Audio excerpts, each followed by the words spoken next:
Несмотря на громкую победу Трампа на выборах в ноябре, которые стали самыми скандальными в истории США, Трамп продолжает делать множество неординарных заявлений, вызывающих обсуждения со стороны политиков, а также инвесторов. Трамп еще даже не успел официально получить все полномочия президента, но он уже хочет ввести в стране чрезвычайное экономическое положение, настаивает на аннексии Гренландии, возвращении Панамского канала и присоединении Канады в качестве 51-го штата США. И на днях Трамп даже выложил вот такую новую карту, где Канада изображена частью Америки. И казалось бы, победа уже в кармане. В чем же смысл таких громких заявлений, которые по факту связаны с захватом других стран? Но ответ в данном случае очевиден. Ведь Трамп просто хочет создать давление на Китай и показать всем, что США остается главным гегемоном на мировой арене, и что они имеют большой контроль за счет своей экономической и военной силы. Вот только это вызывает негативную реакцию, особенно со стороны фондового рынка. Ведь сами понимаете, захват других стран ни к чему хорошему не приводит. Тем временем все больше обсуждений начинают набирать предстоящее заседание ФРС, а также данные по инфляции 15 января, поскольку ведущие американские банки, как, например, Bank of America, заявляют, что ФРС вообще не снизит ставки в этом году. Эти экономические события играют очень важную роль не только для рынка акций, но и для криптовалюты, поскольку в начале недели негативные данные по рынку труда уже успели снизить цену биткоина. И как раз таки эти темы, а именно сумасшедшие фантазии Трампа и будущий отчет по ИПЦ, который повлияет на политику ФРС в этом году, мы подробно обсудим сегодня в ролике, чтобы понимать, что нас ждет в ближайшее время. Ведь учитывая такие новости, рынок точно будет лихорадить в январе, что обязательно нужно брать во внимание при покупке монет. А также сегодня в ролике мы обязательно уделим время биткоину, который сейчас задает тренд всему рынку. Я вам объясню, почему его цена фиксирует такую волатильность, где находятся ключевые зоны спроса, а также когда его лучше всего покупать. Так что если у вас за прошедшую неделю накопилось много вопросов по поводу движения рынка, сегодня я на них обязательно отвечу. Ну а вы, как всегда, поддержите наш труд лайком. Ведь сейчас мы продолжаем работу над топом лучших монет на год. Давайте постараемся набрать минимум 2000 лайков, чтобы вы как можно раньше узнали, на каких монетах можно заработать в этом году. Тем, кто поставил лайк, огромное спасибо. С вами Влад. Давайте начинать.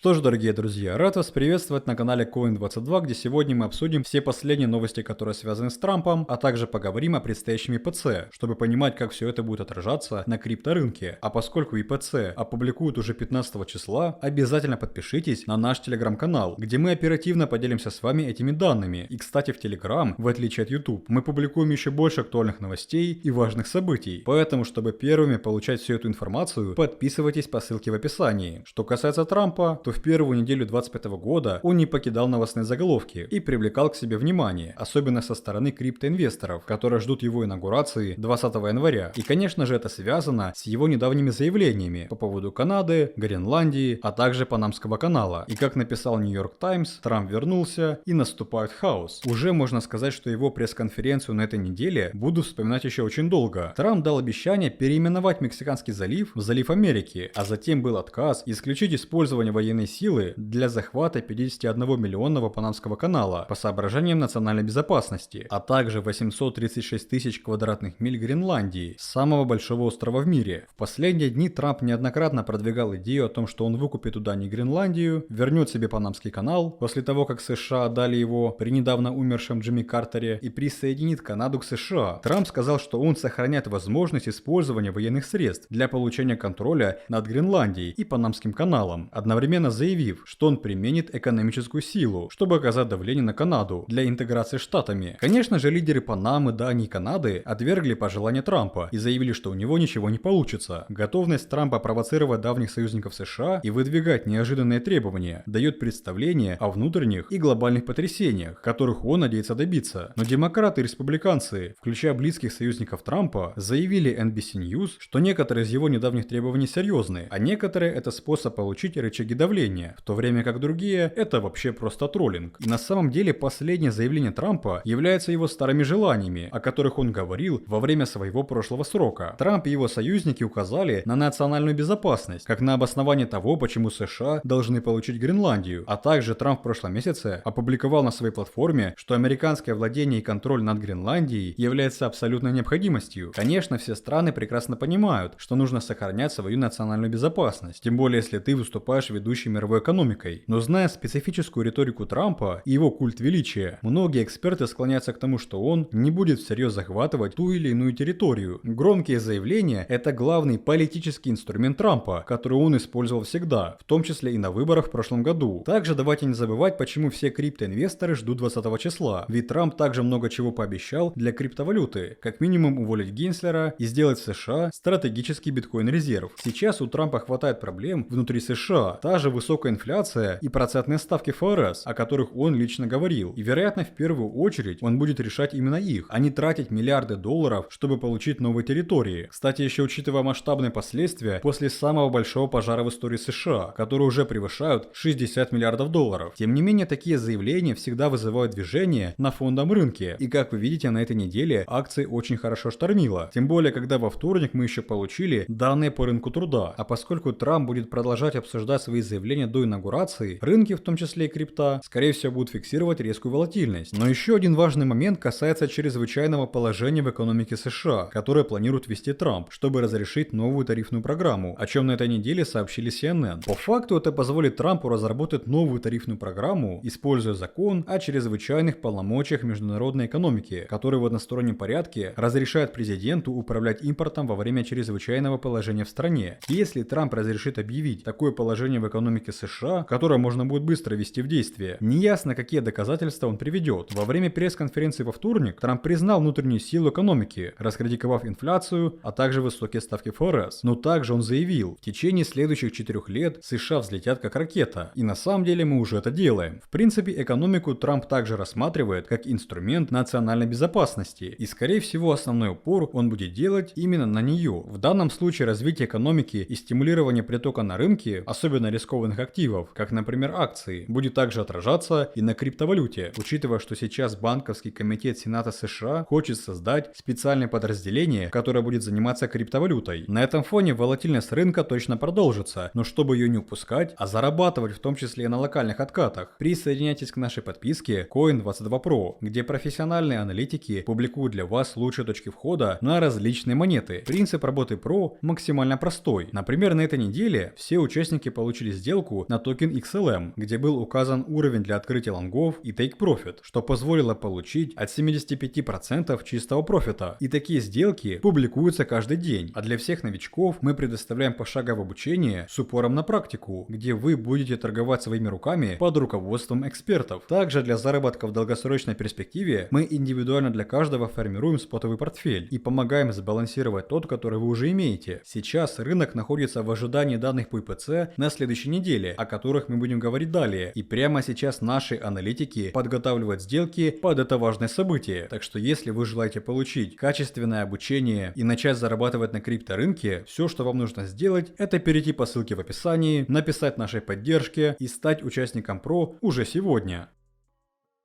С Трампом мы немного разобрались и теперь понимаем, что чем громче будут его новые заявления, тем сильнее это будет влиять на рынки. Но также нам крайне важно уделить время предстоящим данным по ИПЦ, которые опубликуют 15 числа. Официальных прогнозов по инфляции за декабрь пока еще нет, но учитывая последнюю динамику роста и памп акций в четвертом квартале, есть риски того, что ИПЦ будет выше, чем 2,7%, что только усилит вероятность паузы от ФРС. На этой неделе уже были опубликованы данные по рабочим местам, которые превысили ожидания, что негативно отражается на биткоине и акциях. А также, несмотря на ожидаемое 2 снижения ставки ФРС в этом году, многие банки прогнозируют, что понижения вообще не будет. Экономисты банков Америка, Citigroup и Goldman Sachs снизили свои прогнозы относительно дальнейшего снижения ставок ФРС. В ответ на опубликованные в пятницу более сильные, чем ожидалось, данные по занятости в США за декабрь, экономисты банков Америка написали: после очень сильного отчета о занятости в декабре, мы считаем, что цикл сокращений завершен. Для общего понимания, высокие ставки ФРС приводят к росту индекса доллара, что снижает инвестиции в рискованные активы, которым по сути выступает биткоин. Тем не менее, экономисты Citigroup заявили, что они не особо обеспокоены сценарием, при которых ФРС не сократит ставку в этом году или даже рассмотрит возможность ее повышения. Они написали, что в то время как занятость держится лучше, чем мы ожидали, инфляция цен и заработной платы замедляется, и это должно заставить чиновников ФРС спокойно пойти на сокращение даже в условиях все еще сильной экономики. Но делать полноценные выводы о том, что в 2025 году ставки не понизят, также еще рано, ведь мы даже не получили данные по инфляции. А вот что касается биткоина, то он и так показывает хорошее движение даже во время роста индекса доллара. Поэтому ИПЦ,